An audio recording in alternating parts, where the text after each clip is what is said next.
All right, so let's continue our conversation with the vocabulary word acceleration.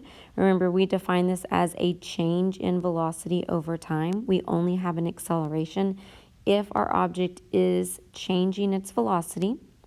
And this, of course, is going to happen over some period of time in real life, okay? So if we were to talk about the difference between just saying an object changes velocity or saying an object has an acceleration rate of some value, there's one minor detail, which is ultimately the difference between answering velocity or answering acceleration. If we were to say that we're going to start with Fillmore and whatever this little minivan's name is. If we were to say that both of these vehicles go from 0 to 60 miles per hour, this information by itself only would allow me to calculate a change in velocity of 60.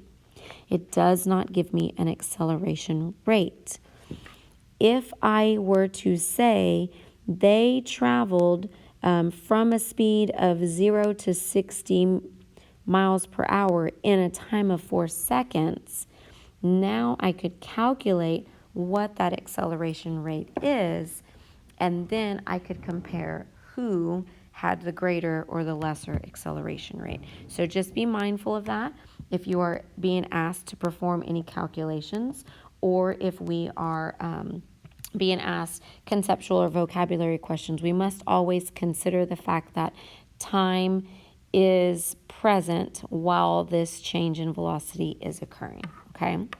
If we look at matter compared to lightning, lightning would have the greater acceleration rate.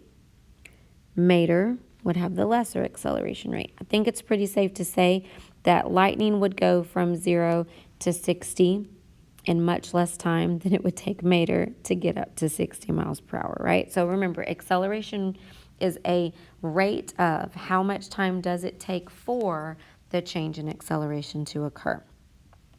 Our objects can change their velocity by either changing their speed so that they increase their speed, decrease their speed, or change their direction. Remember, velocity is a vector, so both speed and direction are important. If we are trying to plug numbers into our acceleration equation down here, when I substitute in my VF and my VI, I could either get a positive change or a positive numerator, a negative change or a negative numerator, and this change in direction could mathematically show up for us as positives or negatives. Most often, though, that's going to be more of a conceptual question, okay? So we'll do a little check-in here. The car is traveling along the dotted line. It says here the car is moving at a constant speed of 30 meters per second. Is the velocity of the car changing? That is a yes or no question. Is the velocity of the car changing? Yes.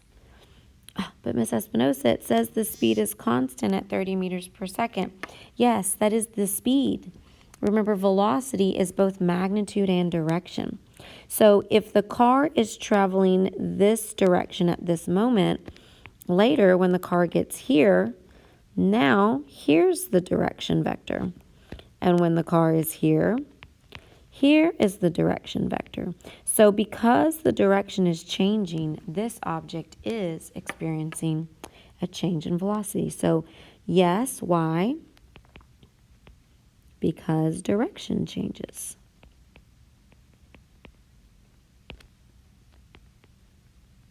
Okay, let's try another one. Is the velocity changing for this car? Well, here it says, okay, the car is traveling along the dotted line. It says speed is constant, direction is changing. Is the velocity changing? Yes. Why? Because direction changed.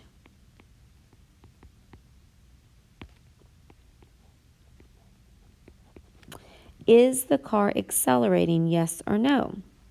Yes. Why? Because the object experienced a change in velocity as time went on. Okay? let's look at this bottom picture. Here we have a car that is driving on the road. Speed is constant, direction is constant. Is the velocity changing? No. Why? Because the direction is the same the whole time. The speed is the same the whole time. Okay? So no change in speed or direction.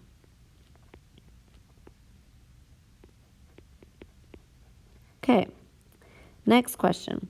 Is the car accelerating? Yes or no? Is the car accelerating? Yes or no? No. Why? Because there's no change in velocity that takes place over time. Velocity is constant, therefore acceleration is 0. Now, in order for us to be able to perform our calculations, we have the original acceleration equation, which I will add because it's not currently on the screen. A equals VF minus VI over T. And then I have 3 additional equations for you. If I compare our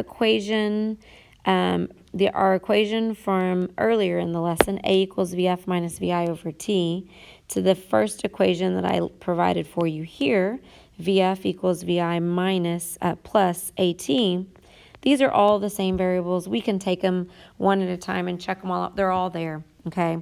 This is the one time where I will give you a formula rearranged for a different variable. In the future, if you needed to solve for VF, you would be expected to take our original acceleration equation and just simply manipulate it yourself. So whenever you are trying to choose which equation is the right equation for your problems, this equation and this equation are essentially the same choice. It's just what version do you want to start with, okay? Then we have a formula here that says D equals VIT plus 1/2 AT squared. D is going to solve for our displacement. So this is going to give us the vector version of the how far.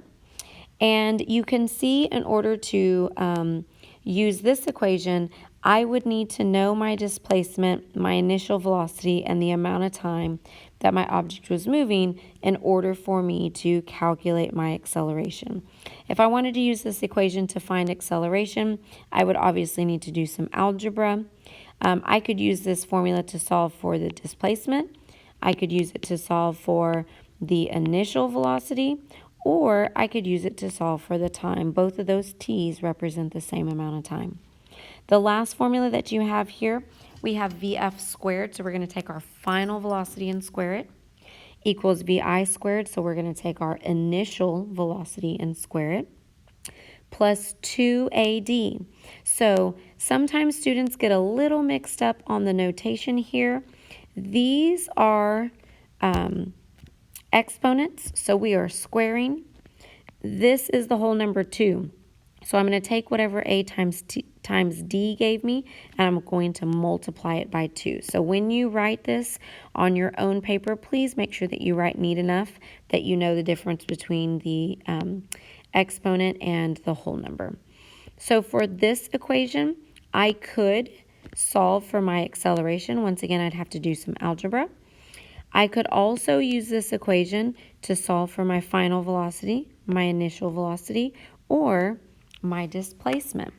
If I am choosing to solve for my final velocity or my initial velocity, you may notice here that this velocity, whichever one I'm doing, is being squared.